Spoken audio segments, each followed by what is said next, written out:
Hey guys. Okay, so today we're going to talk about gear. Now, the first point that I want to make is that despite what you hear all the YouTubers saying about gear doesn't matter, is that gear actually does matter. Let me explain. So in my first tech business, I had over 100 employees. I groomed each and every one of them to make sure that they were as successful as possible. And that meant that they had a part to play and that I had a part to play. Now, I call this APT squared, which is attitude, practice, training, and tools. It's a formula for success that I've seen work over and over again. No matter what you do, whether you're a CEO of a Fortune 100 company or a technician, you bring the attitude. You also need to put in the practice. Over the last 20 years, I put in 40,000 hours of my own practice into taking care of each and every single one of my customers and whatever their particular need is. And all of that time collectively has helped me achieve a sort of master technologist status because I've gained the experience by putting in the actual work. That's the practice. Then there's the training and the tools. And sometimes it comes down to needing the training that you need to be able to know how to do what you're going to do. Other times it's just something as simple as the tools that are right at hand.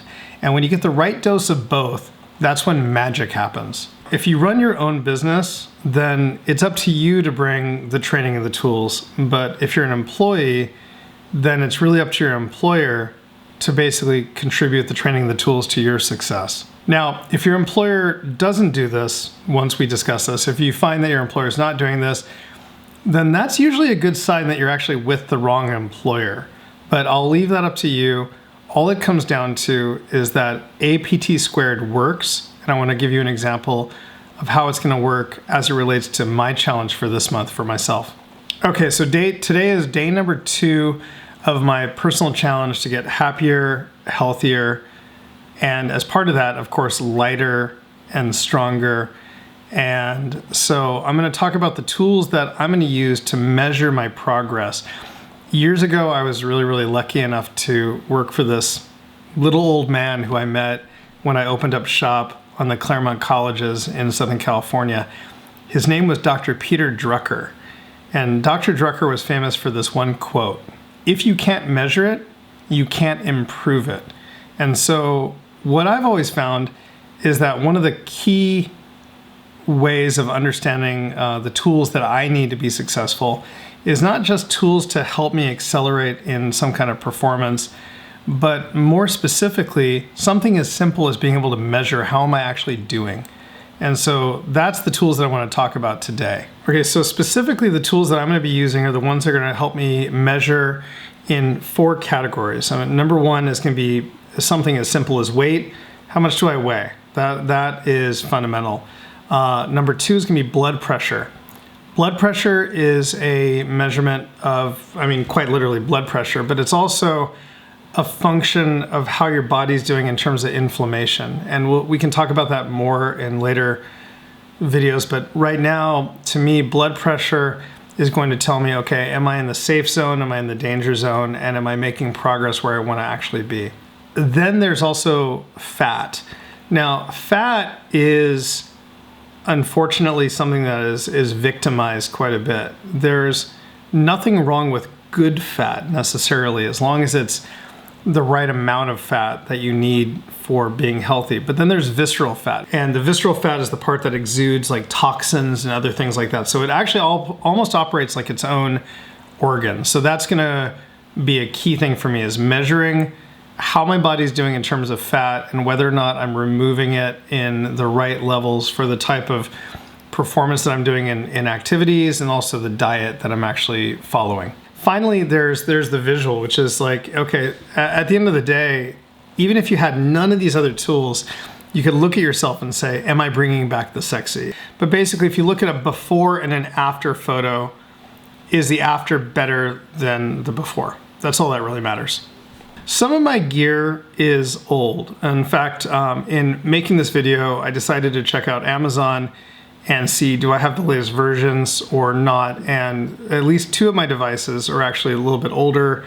The key thing is, do I have something that will get the job done? So first up is my Smart Scale from Withings. there's a little bit of controversy as to whether or not you should look at your weight every single day. And I'm in the court that believes that you absolutely should. I don't think it's worth obsessing whether or not you go up or down a little bit each day. I think the key thing is that you should be taking a daily read. And the key thing is that you should be doing it about the same time each day. And when you do that, you should be jumping on the scale again at the same time each day, but also making sure that you're doing it, like, for example, I do it when I wake up before I have a glass of water. And also, I don't want to be burdened with any extra weight. So if you're holding something or whatever, anything that's going to throw things off, drop it. And then basically make sure that you're getting a clean readout every single day. So that way you can look at the trend, not necessarily the daily numbers, but you want to look over a week or two to see how you're actually doing. So next up is the blood pressure cuff. This is actually really simple. The blood pressure cuff is the thing I told you about that's going to measure my blood pressure. Right now, I have a older generation. The new one is really slick. The new one actually comes in like a little carrying case. I'll put a link to purchase below. But basically, it is something that you should be doing every single day to actually measure how are you doing. And again, you should be doing it at the same time every day. If you're doing it right after you wake up, or if you're doing it right before you go to sleep, as long as you're getting a similar readout for each day of energy and activity that you've got. I plan on using mine every single day this month to track my progress. Next up is the simplest, most inexpensive tool that you can get in your arsenal of tools. I love this thing. In fact, I'm actually not letting go of mine. I've repaired mine even though it tore, which is I'm gonna say myotape or myotape. I don't know how you pronounce it, but myotape. It's just a few dollars. The thing is incredible. And basically it makes taking measurements, your physical measurements, in terms of circumference and so forth, like around your waist, around your belly, or your chest, or your arms.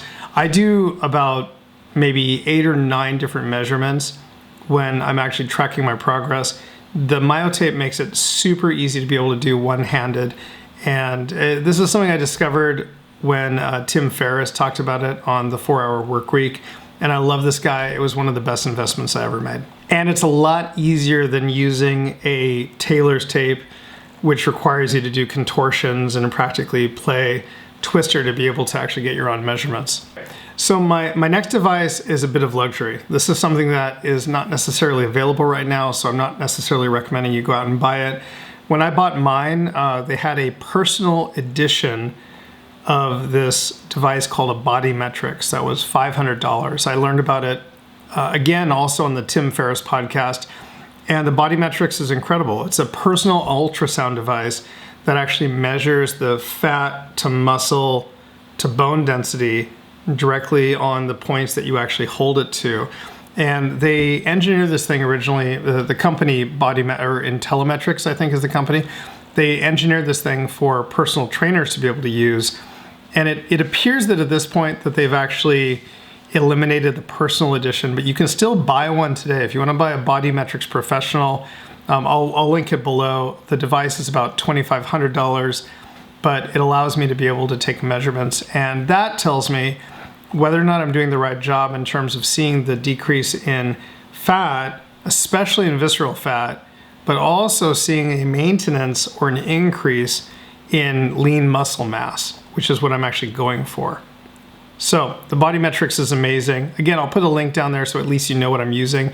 And I'll be actually using this with the software that works on my Mac on Big Sur throughout the next 30 days. Okay, finally, so the last device on my list is actually probably the most personal. And it's not a health device specifically, even though it actually does some of those functions, but it's fundamentally just a camera. And whether or not you're using a point and shoot camera or you're using your iPhone, the key thing is taking before and after photos.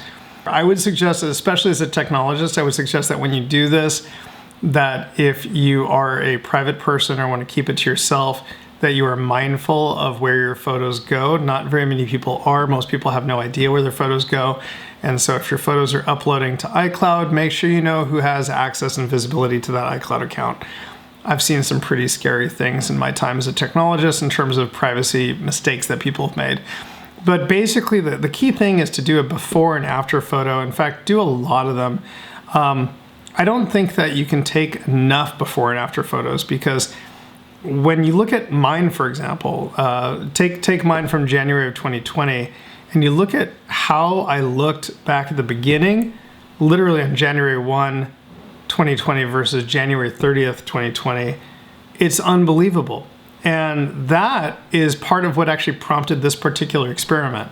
So I would say definitely, whether it's just something as simple as your smartphone, if you have a loved one who's there with you that you trust, great. If not, prop the thing up on bean bags or pillows or whatever. You don't even need to have a tripod. The whole point though is document how you did it so that way you can go back and do the after photos and get the same approximate compositions. That way you can kind of really truly compare how you're doing before and after.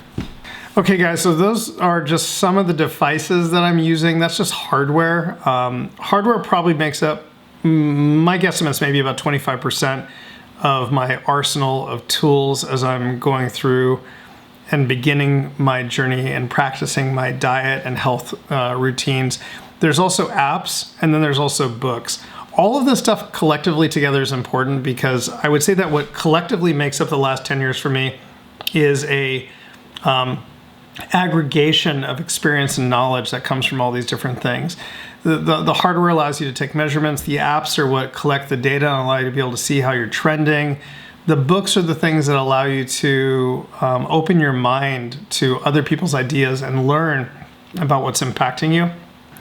But in the meantime, that's about as much patience as I have right now. This is turning out to be a lot harder than I expected. I can tell you quite truthfully that the sleep has been fantastic for me the last few days. I need to definitely focus on exercise more. And I know that as my diet cleans up, that the energy level is going to continue to go higher. For right now, my patience level is extremely thin. I hope this was useful for you guys to at least see a couple of things. I'm giving you some visibility into some of the stuff I'm doing. And I'm going to get a lot more personal as I start getting into some of the practices that I've got over the next few days. But right now, I just wanted to report in as I promised I would.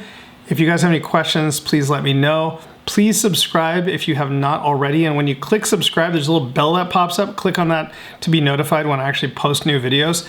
And then also let me know with a thumbs up. You can click that little thumbs up down there if you like this video or not, and give me your feedback in the comments.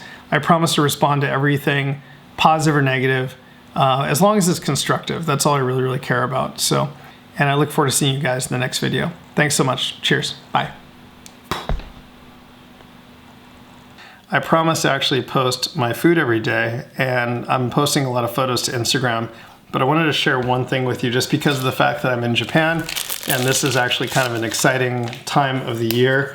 This is a special treat. So if you decide ever to visit Japan, specifically Okinawa, but also if you decide to visit Japan during summer, there's this gorgeous, come on, focus. There's this gorgeous food called umibudo. There it is. So umibudo is basically like little tiny seaweed. It's one of the most gorgeous things ever. And each one of these little capsules has what feels like the ocean inside when you bite down on it. And it's absolutely delicious.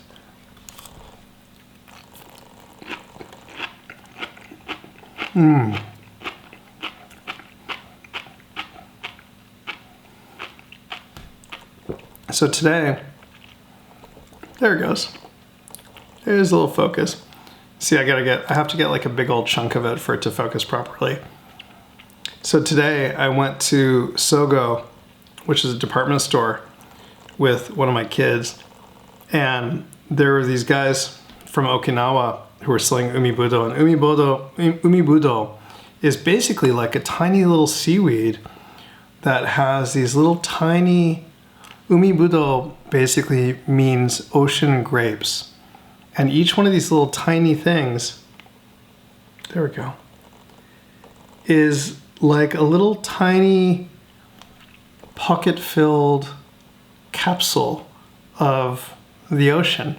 And it tastes like salt water in a sense, but I don't know how to describe it. It's delicious because the water inside of it also contains, I believe, the plankton or whatever it is that actually grows inside of this.